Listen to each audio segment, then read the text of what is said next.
नमस्ते प्यारे बच्चों, आज हम पढ़ेंगे कक्षा 9 का इतिहास का अध्याय 3 नाज़ीवाद और हिटलर का उदय। आज हम सपोर्ट मटेरियल से रिवीजन करेंगे। याद रखने योग्य बातें हैं। प्रथम विश्व युद्ध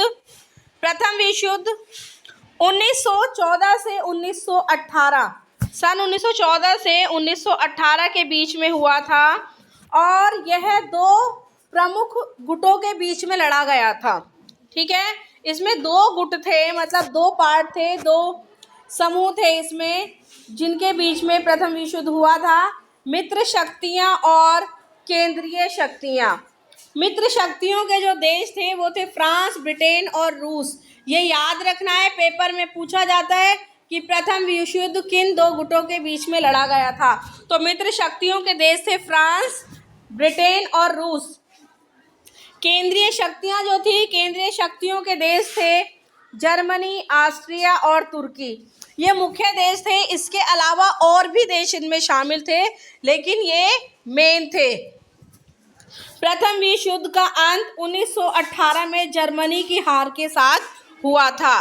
तो इसमें हमने जो बातें समझी है वो ये है कि प्रथम जो विश्व युद्ध था 1914 से 1918 के बीच में लड़ा गया था और ये दो गुटों के बीच लड़ा गया था, मित्र शक्तियां और केंद्रीय शक्तियां।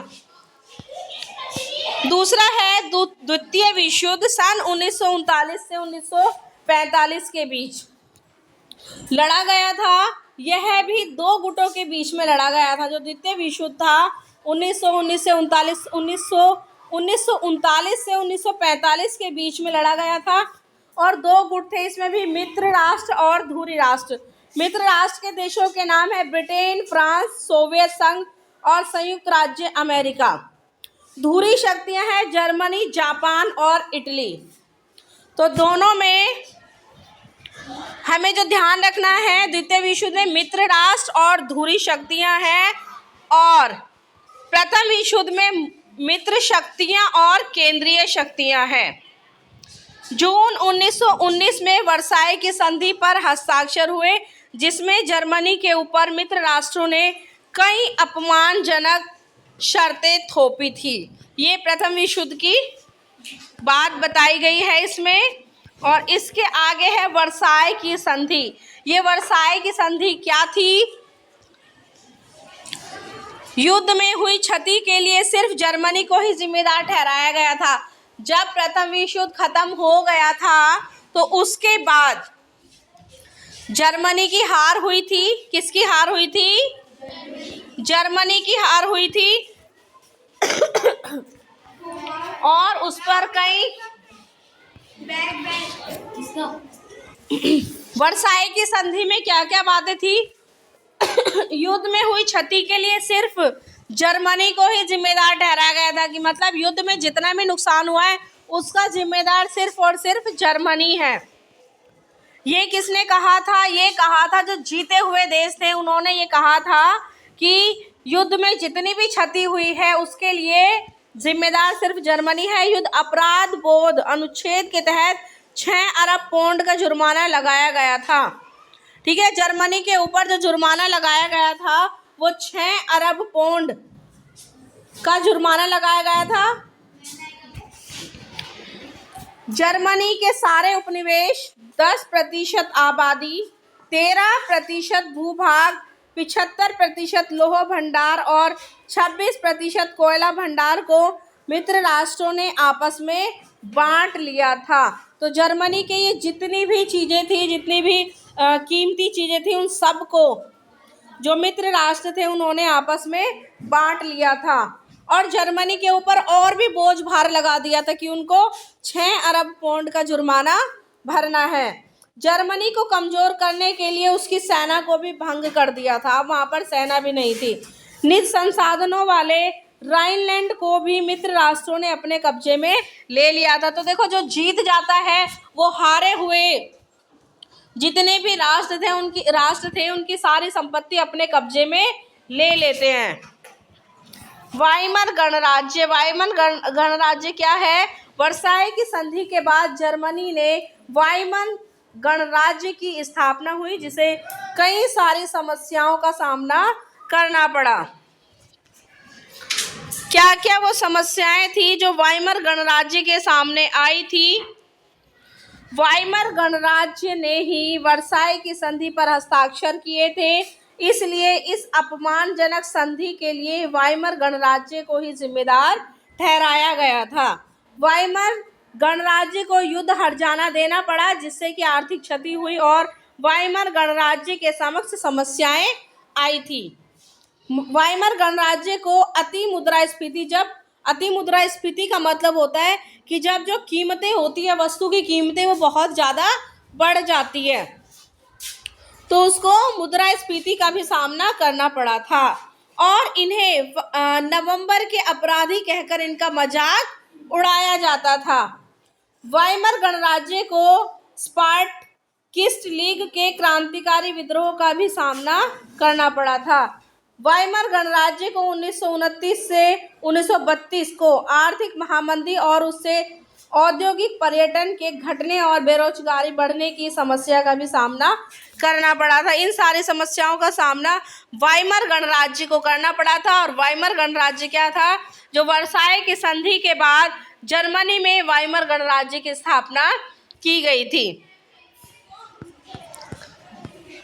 उपर्युक्त कारणों से लोगों का विश्वास वाइमर गणराज्य से उठ गया था। ये इतनी सारी समस्याओं का वाइमर गणराज्य को सामना करना पड़ा था, तो जो जनता थी वहाँ की, उनका विश्वास इससे उठ गया था। किससे? वाइमर गणराज्य से उनका विश्वास उठ गया था और वे एक इंतज़ार में थे कि उन्हें उनके दुखों से छुटकारा दिला सके। इसी पृष्ठभूमि में हिटलर का उदय हुआ। हिटलर का उदय और पतन। हिटलर के उदय और पतन की ये कहानी है, देखो यहाँ से शुरू होती है। 1989 में ऑस्ट्रिया में हिटलर का जन्म हुआ था। उसने जर्मनी की सेना में शामिल होकर बहादुरी के लिए कुछ तमगे भी हासिल किए प्रथम विश्व युद्ध के दौरान। अब देखो, प्रथम विश्व युद्ध खत्म हुआ, ठीक है, जर्मनी को सारी चीज़ों के लिए जिम्मेदार ठहराया गया और इसके बाद जो तुम्हारा वर्साई था, वर्साई की संधि हुई और सारी संधि के लिए जो जितना भी हर्जाना भरना पड़ा था वो किसको भरना पड़ा था? वाइमर गणराज्य को, ठीक है। और वाइमर गणराज्य से वहाँ की जनता बहुत ज़्यादा क्या हो गई? निराश हो गई, परेशान हो गई और यही जो इतनी सारी समस्याएं थी, इसी में उदय हुआ हिटलर का। जो हिटलर है, हिटलर का जन्म 1989 में हुआ था और कहाँ हुआ था? ऑस्ट्रिया में। ऑस्ट्रेलिया में नहीं, ऑस्ट्रिया में हुआ था। National socialist party, German workers party का प्रमुख बना हिटलर और बाद में यह पार्टी नात्सी पार्टी के नाम से जानी गई। तो ऐसा आता है कि नात्सी पार्टी की स्थापना किसने की थी? तो हिटलर ने, ठीक है, हिटलर इसका प्रमुख बना। 30 जनवरी 1933 को हिटलर जर्मनी का चांसलर बना। एक नंबर पे क्वेश्चन आ जाता है, हिटलर जर्मनी का चांसलर कब बना? 30 जनवरी 1933 को। इसके बाद 28 फरवरी 1933 को एक अध्यादेश जारी किया गया फायर डिक्री के द्वारा अभिव्यक्ति, प्रेस एवं सभा करने की आज़ादी जैसे नागरिकों को अनिश्चित काल के लिए निलंबित कर दिया गया। मतलब जो अपनी अभिव्यक्ति होती है, अपने जो विचार होते हैं उनको जनता तक पहुंचाने की जो भी आज़ादी थी और प्रेस की स्वतंत्रता, सभा करने की स्वतंत्रता, इन सब पर एक अनिश्चित काल के लिए, जिसका कोई समय तय नहीं है, इन सब पर रोक लगा दी गई। 3 मार्च 1933 को प्रसिद्ध विशेषाधिकार अधिनियम इनेबलिंग एक्ट पारित किया गया। इस कानून ने हिटलर को संसद को हाशिए पर धकेलने और केवल अध्यादेशों के द्वारा शासन करने पर निरंकुश अधिकार प्रदान कर दिया। इस प्रकार जर्मनी में तानाशाही की स्थापना हुई। तानाशाही मतलब जनता को किसी भी प्रकार के अधिकार नहीं थे, उनकी जो अभिव्यक्ति थी, भाषण अभिव्यक्ति की स्वतंत्रता थी, सभा करने की आज़ादी थी, इन सब पर रोक लगा दी गई। और अध्यादेश मतलब होता है ऐसी स्थिति जब सरकार नहीं चल रही होती है, ठीक है, जब अधिवेशन नहीं चल रहा होता है और कोई भी कानून बनाना ज़रूरी होता है, तो सरकार अध्यादेश जारी करके कि ये कानून बनाना बहुत ज़रूरी है इस परिस्थिति के लिए, तो ऐसी स्थिति में कानून बना देती है और उसको जारी कर देती है, लागू कर देती है। 1933 में लीग ऑफ नेशंस से जर्मनी को बाहर कर दिया गया। अब देखो ये लीग ऑफ नेशंस क्या है। जब प्रथम विश्व युद्ध हुआ था, ठीक है, तो प्रथम विश्व युद्ध से पूरे जो वर्ल्ड है, पूरे संसार में बहुत ज़्यादा जान और माल की हानि हुई थी।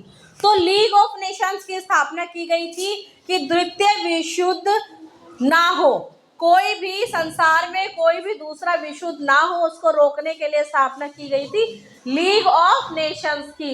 लेकिन क्या हुआ, 1939 में फिर से सेकेंड वर्ल्ड वार हुआ, द्वितीय विश्व युद्ध हुआ, तो इसका मतलब लीग ऑफ नेशंस फेल हो गया। जब द्वितीय विश्व युद्ध हो गया, सेकेंड वर्ल्ड वार हो गया, तो उसके बाद स्थापना की गई संयुक्त राष्ट्र संघ की। ये जो संयुक्त राष्ट्र संघ है, ये लीग ऑफ नेशंस का उत्तराधिकारी है, ठीक है। और इसका क्या उद्देश्य था, इसका उद्देश्य भी यही था कि कोई तीसरा विश्व युद्ध नहीं होना चाहिए।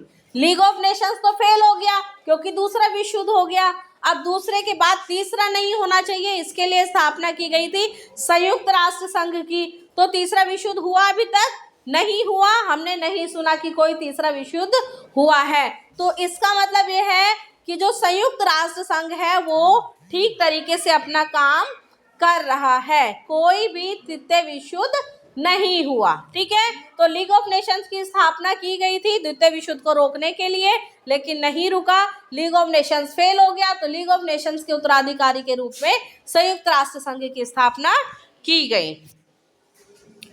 1936 में राइनलैंड पर दोबारा से कब्जा किया। राइनलैंड में क्या था, जर्मनी के जो प्राकृतिक संसाधन थे वो सब राइनलैंड में थे।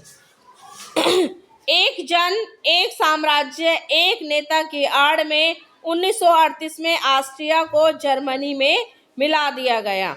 सितंबर 1939 में पोलैंड पर हमला कर दिया और इस प्रकार द्वितीय विश्व युद्ध की शुरुआत हुई। सितंबर 1940 में जर्मनी, इटली और जापान के बीच त्रिपक्षीय संधि हुई और ये देश धुरी शक्तियों के नाम से जाने गए। तो धुरी शक्तियों में कौन कौन से थे, इटली, जर्मनी और जापान। मित्र राष्ट्रों में फ्रांस, ब्रिटेन, अमेरिका, सोवियत संघ आते हैं। हमने स्टार्टिंग में ही पढ़ लिया था मित्र राष्ट्रों में कौन कौन थे, फ्रांस, ब्रिटेन, अमेरिका और सोवियत संघ। हिटलर द्वारा जून 1941 में सोवियत संघ पर हमला कर दिया गया। मई 1945 में जर्मनी की हार और हिटलर का पतन हुआ। अगस्त 1945 में अमेरिका द्वारा जापान के हिरोशिमा और नागासाकी पर परमाणु बम गिराया गया और जापान हार गया। जापान के हार के साथ द्वितीय विश्व युद्ध की समाप्ति हुई और मित्र राष्ट्र विजयी हो गए, ठीक है। तो हमें ये चीज़ ध्यान रखनी है। देखो एक इम्पोर्टेंट क्वेश्चन जो एग्जाम में पूछा जाता है कि हिरोशिमा और नागासाकी पर परमाणु बम किसने गिराया था, तो हिरोशिमा और नागासाकी पर परमाणु बम अमेरिका ने गिराए थे, ठीक है। और ये कहाँ के शहर थे, ये थे जापान के। प्रथम विश्व युद्ध में हार किसकी हुई थी, जर्मनी की। द्वितीय विश्व युद्ध में किसकी हार हुई थी, जापान की। दोनों के नाम जा से है, एक जर्मनी है प्रथम विश्व युद्ध और दूसरा जापान है द्वितीय विश्व युद्ध। इसके बाद जर्मनी में हिटलर के उदय के क्या कारण थे, कि जर्मनी में हिटलर एक नेता के रूप में उभरा, इसके कारण क्या थे। एक तो वर्साई की संधि थी। वर्साई की संधि ने वायुमन गणराज्य पर बहुत बड़ा एक बोझ लाद दिया था। आर्थिक मंदी आ गई थी, वहां पर बेरोजगारी फैल गई थी, सर्वहाराकरण का भय था, नाज़ी प्रोपेगेंडा, नाज़ी क्या थे, नाज़ी पार्टी, ठीक है। आमूल परिवर्तनवादियों और समाजवादियों में आपसी फूट पड़ गई थी। वाइमर रिपब्लिक की कमजोरियां, ये सारे कारण थे हिटलर के उदय के। तो एक बार फिर से रिवाइज करेंगे। वर्साई की संधि, आर्थिक महामंदी, बेरोजगारी, सर्वहाराकरण का भय, नाज़ी प्रोपेगेंडा, आमूल परिवर्तनवादियों और समाजवादियों में आपसी फूट, वाइमर रिपब्लिक की कमजोरियां, ये सारे कारण थे जर्मनी में हिटलर के उदय के। इसके बाद है नात्सियों का विश्व दृष्टिकोण। नात्सियों का विश्व दृष्टिकोण क्या था, मतलब नात्सी जो थे वो विश्व के बारे में क्या सोचते थे, मतलब हिटलर की पार्टी से जुड़े हुए जो भी लोग थे वो नात्सी कहलाए थे। ये क्या सोचते थे, नस्लीय श्रेष्ठता, शुद्ध और नार्डिक आर्यों का समाज है। ये नस्लीय के आधार पर आर्यों को जो थे वो श्रेष्ठ मानते थे। दूसरा है जीवन परिधि। लेबेनस्ट्राउम, अपने लोगों को बसाने के लिए ज्यादा से ज्यादा इलाकों पर इनका कब्जा करना। नस्ली कल्पना लोग, यूटोपिया, सक्षम नेतृत्व और राष्ट्रीय समाजवाद का उदय, ये था जो हिटलर की पार्टी थी उनका दृष्टिकोण। कौन सी पार्टी, नात्सी पार्टी। ये नस्लीय को श्रेष्ठ कहते थे, मतलब ये आर्यों की बात करते थे कि ये ही श्रेष्ठ है, बाकी जो यहूदी हैं, यहाँ पर यहूदी थे, उनको ये बिल्कुल बेकार मानते थे।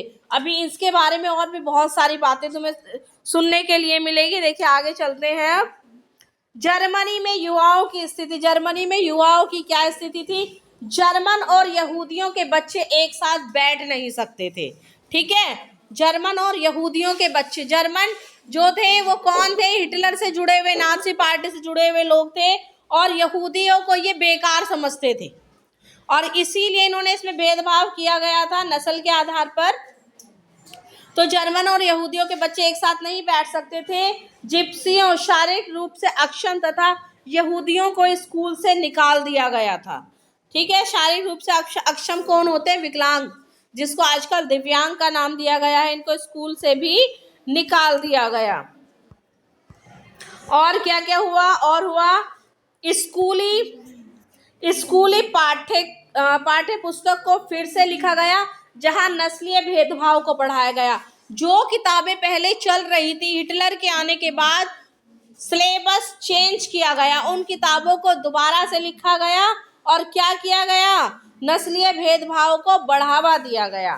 10 साल की उम्र के बच्चों को युगफोक में दाखिल करा दिया जाता था, जो एक युवा संगठन था। युवा संगठन का नाम क्या था, युगफोक। 14 साल की उम्र में सभी लड़कों को हिटलर यूथ की सदस्यता अनिवार्य कर दी गई थी। किसकी सदस्यता, हिटलर यूथ की सदस्यता अनिवार्य कर दी गई थी। और महिलाओं की क्या स्थिति थी, देखो हिटलर के आने के बाद जर्मनी में महिलाओं की स्थिति क्या थी।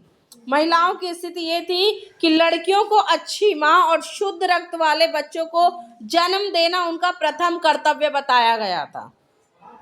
मतलब लड़कियों का क्या था कि वो एक अच्छी माँ बननी चाहिए, शुद्ध रक्त वाले बच्चों को जन्म दे, और ये उनका प्रथम कर्तव्य बताया गया था। दूसरा है नस्ल की शुद्धता बनाए रखना, यहूदियों से दूर रहना, और बच्चों का नात्सी मूल्य मान्यताओं की शिक्षा का दायित्व उन्हें सौंपा गया कि वो नात्सियों के अनुसार ही अपने बच्चों का लालन पालन करेंगी। 1933 में हिटलर ने कहा, मेरे राज्य की सबसे महत्वपूर्ण नागरिक माँ है। किसने कहा था, 1933 में हिटलर ने कहा। कारण क्या था कि वो उनके जनसंख्या को बढ़ाने का काम करती थी। ठीक है, तो इसीलिए हिटलर ने कहा था कि मेरे राज्य की सबसे महत्वपूर्ण नागरिक माँ है। नस्ली तौर पर वांछित बच्चों को जन्म देने वाली माताओं को अस्पताल में विशेष सुविधाएं, दुकानों में ज़्यादा छूट, थिएटर और रेलगाड़ी के सस्ते टिकट, और ज़्यादा बच्चे पैदा करने वाली माताओं को कांसे, चांदी और सोने के तमगे दिए जाते थे। ठीक है, ये चीज़ हमें इसमें ध्यान रखनी है। कहने का मतलब ये है कि नस्ली तौर पर वांछित, मतलब बच्चे जो हैं वो बिल्कुल स्वस्थ होने चाहिए, विकलांग नहीं होने चाहिए। विकलांगों को भी हिटलर खत्म कर देता था, और जो औरतें विकलांग बच्चों को, दिव्यांग बच्चों को जन्म देती थी, उनको सजा दी जाती थी, उनसे सुविधाएं छीन ली जाती थी।